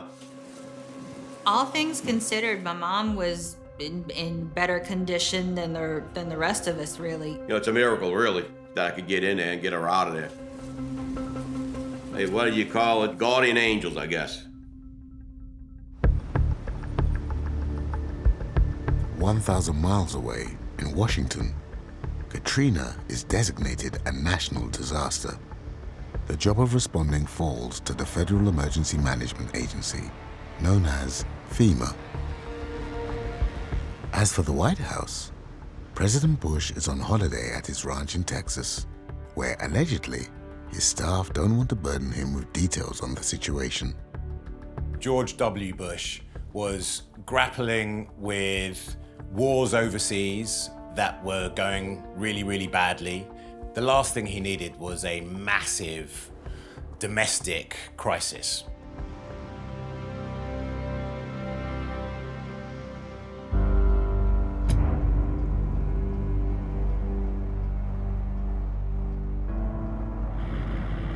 New Orleans is on its own.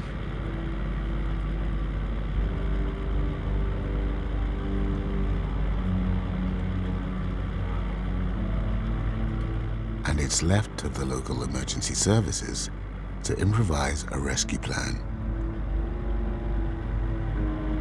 Everything that could go wrong went wrong, but if you hear of a house burning or someone trapped, it's sort of like instinctive to go for it and go help someone, you know?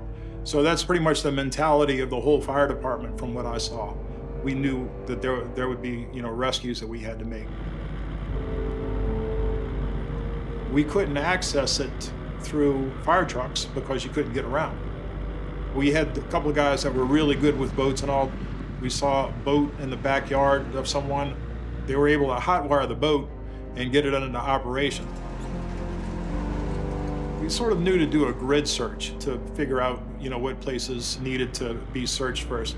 Hello! Hello! So we would go into a neighborhood and it was pretty silent.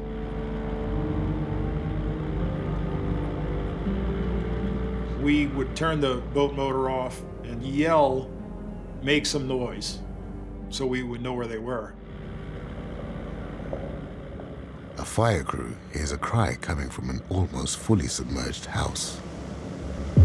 A couple of blocks from us, they found somebody yelling out of a bathroom window. And it was a guy that was standing on his toes, apparently, on top of the bathtub, with his head barely above the water. He wouldn't have made it much longer, so they were able to pull him out. And over the next few hours, we had probably, say, 30, 40, 50 people. We just tried to do as much as we could. We realized that we were fighting against time. So, yeah, it was sobering.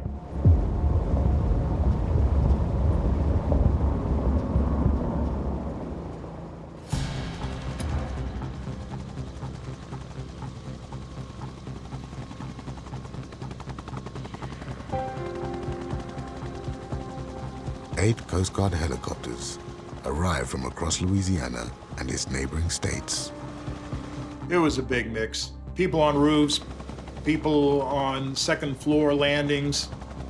Some people were stuck in, single stories. The choppers begin round-the-clock sorties, plucking people from rooftops and taking them to the Superdome. It was impressive. All the first responders from the Coast Guard, they were great. The first few thousand to be rescued joined the growing crowd at the giant stadium.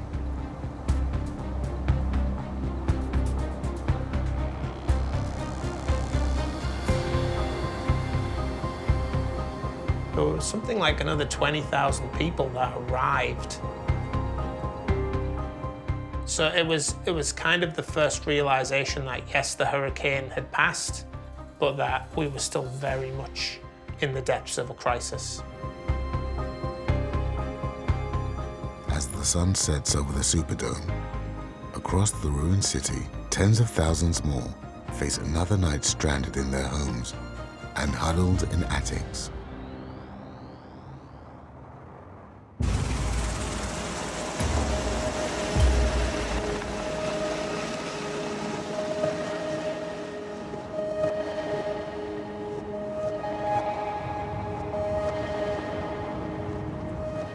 It's Tuesday morning, and journalist Jarvis DeBerry wakes at his desk at the New Orleans local newspaper.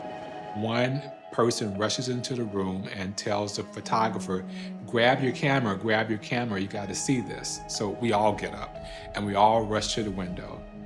And there is this steady rising of water that seems inexplicable. Incredibly, the west of the city that escaped yesterday's storm surge is now flooding. As far as we could see, it wasn't a landscape anymore, it was a waterscape. It was a real mystery to people that they could be flooding after the storm had gone. And all of a sudden, this water's rising so fast. Well, that means that we've got breaches, we've got serious breaches.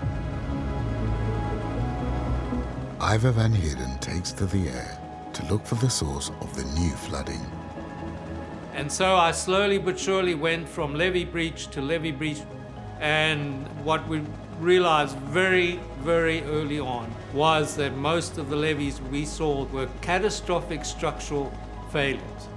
The levees failed in mass, just hundreds and hundreds of feet. They just fell over. The waves chewed up the levee banks and boom, they went down. So if you look at New Orleans, there are about 350 miles of levee. Over half of those failed. I mean, that just gives you a scale of the event. In the lower 9th Ward, when we flew over, the water had got above the eaves. It had probably flooded the houses. And in that situation, we know very few people are going to make it. I saw 2 young children floating face down in the water.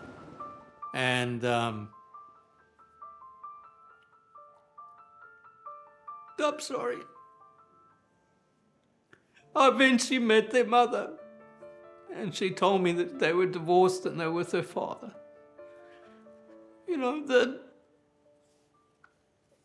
But that's a memory that's very hard for me. I'm sorry.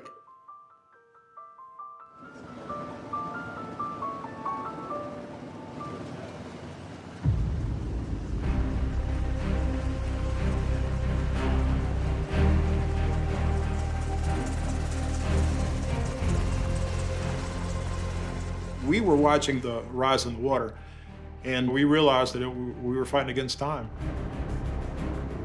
Government help is slow coming, but local Louisianans aren't waiting for Washington. I saw an armada of boats. There were 40 or 50 boats coming my way. It was a beautiful sight. It turned out to be the Cajun Navy, so that was beautiful. From across the state, private boat owners have answered New Orleans' cry for help. They're quickly given the nickname, the Cajun Navy. It was really down to local people, local volunteers, neighbors, friends helping each other out, the Cajun Navy taking it upon themselves to find out who in their neighborhood was most needy and trying to get them to some kind of safety. So we had a huge operation. We were getting hundreds of people out that day. They were movers and shakers. There's a saying with the Marines, it says, improvise, adapt, overcome, you know?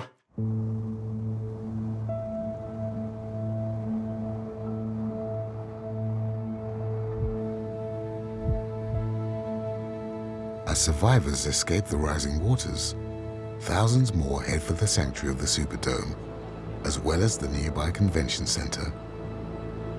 But their relief is short-lived. Outside the convention center where people are gathering organically, there is nothing. There's no food, there's no water, there's no real shelter.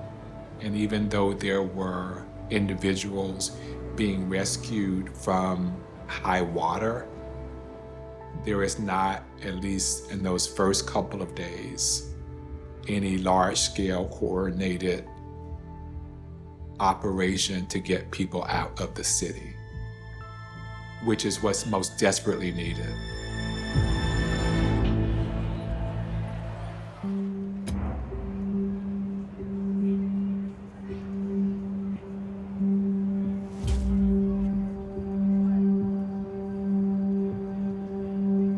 In the wake of Hurricane Katrina, thousands are still stranded in New Orleans.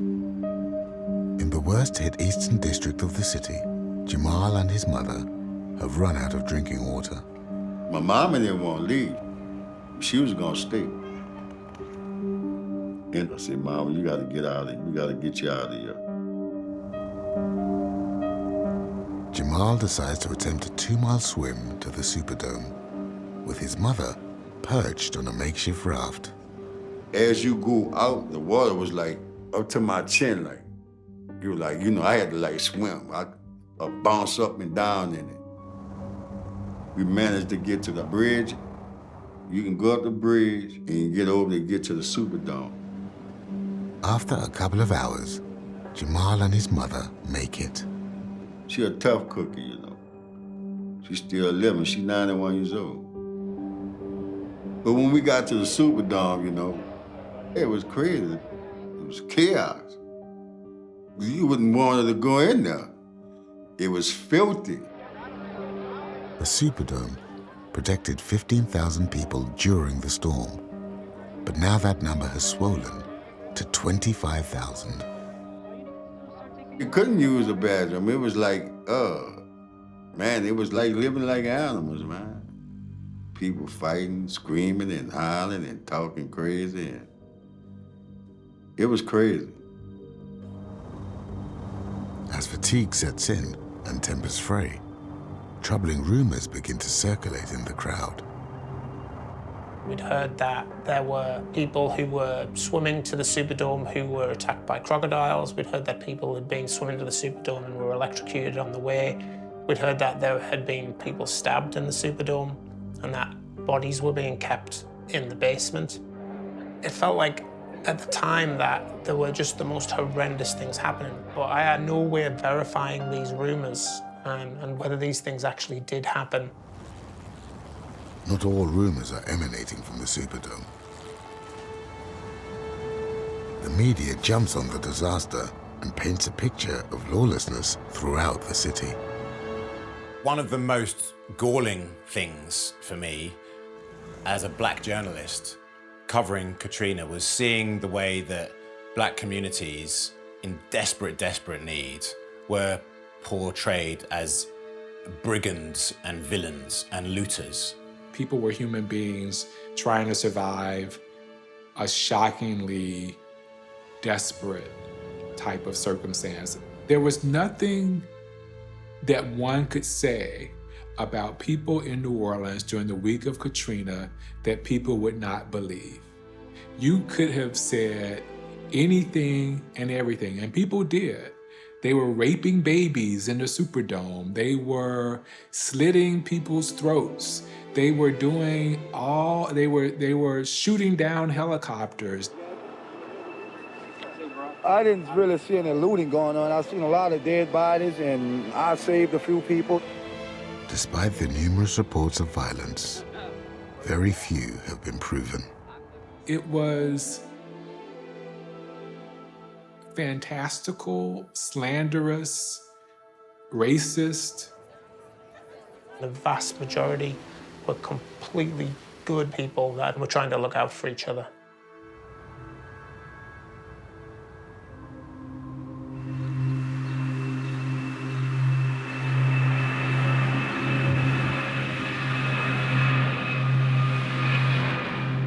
After 3 days, President George Bush flies home from his holiday.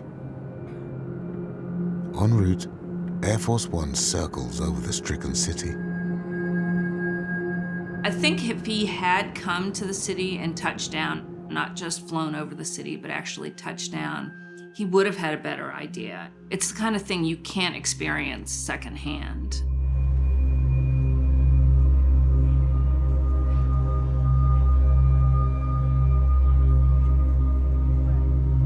It was chaos when we drove in. Camps that had been set up under motorway flyovers, rather than a consistent and coordinated governmental response.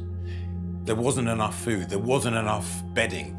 It was down to well-meaning local shopkeepers, largely, providing water. The official response was found terribly, terribly wanting.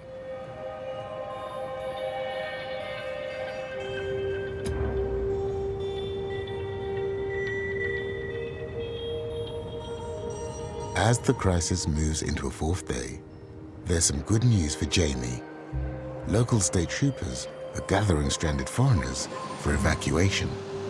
We had made contact with one of the senior officers who'd said that because we were international travelers, we were allowed to leave the Superdome.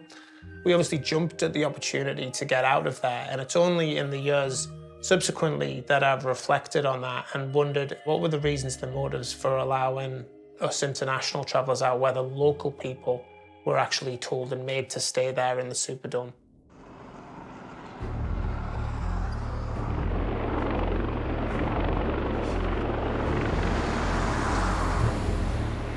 With growing outrage at the government's slow response, President Bush finally triggers a large-scale military intervention and sends in the 82nd Airborne Division. But at the Superdome, the presence of armed soldiers threatens to escalate an already tense situation. Looked like somebody had popped a firecracker or something. I thought I was gonna die then because the soldiers, they took it, cocked their guns back, and see, get down, motherfuckers, we're gonna shoot our yard.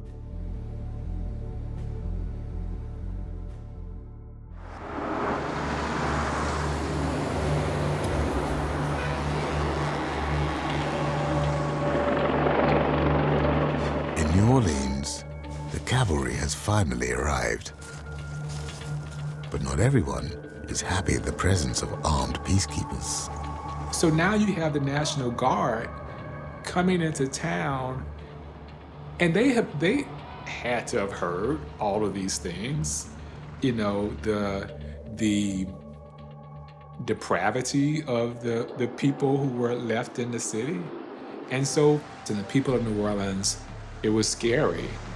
In command of the troops is charismatic General Russell Honoré. Russell Honoré swaggered into town and really took charge of the situation. Put those damn weapons down! Not gonna play your game, goddammit! Get those goddamn weapons down!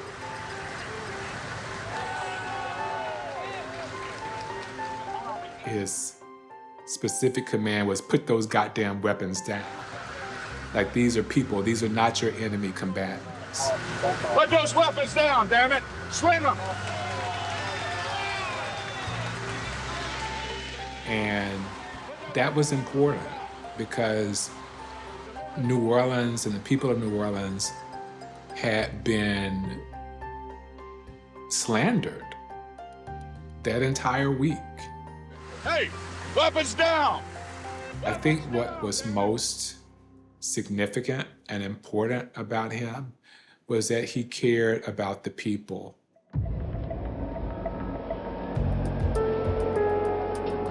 The general's first priority is the large-scale evacuation of survivors who are given refuge in nearby cities.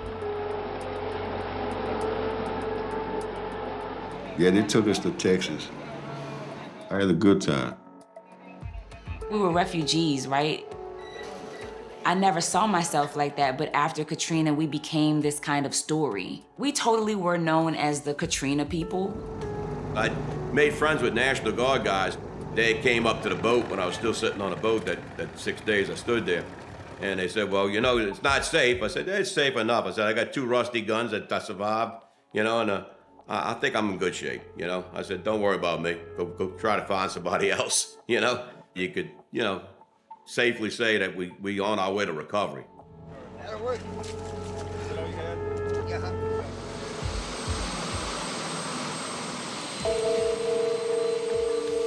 13 days after Katrina strikes, George Bush finally touches down in New Orleans. And he's keen to show the world he cares. In tow is FEMA's director, Michael Brown, and the president angers many when he congratulates the man in overall charge of the government response. Again, I want to thank you all for, and Brownie, you're doing a heck of a job. The FEMA director's working 24. I'll never forget, heck of a job, Brownie, when the FEMA director really was not doing a whole lot, should have been doing a whole lot more. In the following months, 1,577 people are declared dead in the state of Louisiana, most from New Orleans. As survivors return, they are faced with the challenge of rebuilding their homes. First impression is really the smell. When you would get out of the car, there was just this musty, moldy, old, ancient smell. There was no life. There were no bugs, there were no birds, and it was very, very eerie. Just, it felt like a wasteland, like the apocalypse. You know, my wife was okay, my daughter was okay, still had my mom, still had the dog. You know, you just gotta drive on and just look forward. I built my house, stronger than what I had before. But not everyone is able to return. Some of the damage to the poorer neighborhoods is irreparable. And so Baltimore became a new home, and the beginning of us putting our heads together on how to start over.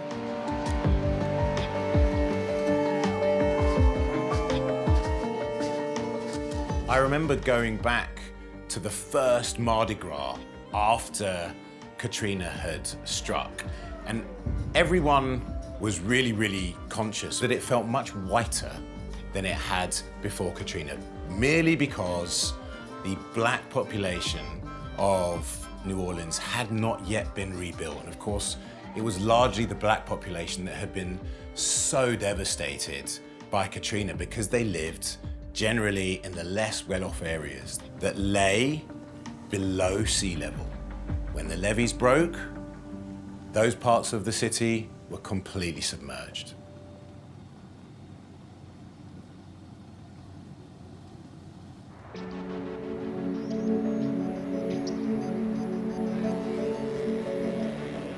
So amongst all the doom and gloom, one can wonder, what's the future of New Orleans? You know, I love this city. Today, New Orleans has a $14 billion levee system to protect the city if another Katrina hits in the near future. And people like Ivor are pushing the government to think even further ahead. Earlier this year, the National Ocean and Atmospheric Administration came out with their predictions of sea level rise across the United States in the future. And in Louisiana, by 2050, sea level's gonna rise at least 2 feet. And by 2100, it's gonna rise 4 feet.